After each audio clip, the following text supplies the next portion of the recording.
Want to stand out in your WhatsApp group by adding a custom member tag or role next to your name? In this video, I'll show you how to set it up quickly and easily. Start by opening the WhatsApp app on your phone. Once you're in, open the group chat where you want to add your member tag. This can be any group where the feature is available. Now tap on the group name at the top of the screen.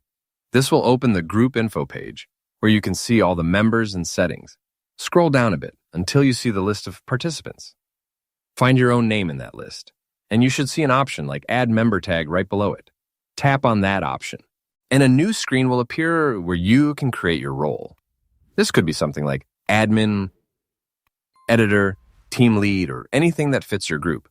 Take a moment to type your tag clearly. Keep it short and recognizable. Then tap Save at the bottom. After saving, you'll notice the group list updates, and your new role will now appear next to your name. And that's it, a simple way to make your role in the group more visible and organized. Thanks for watching.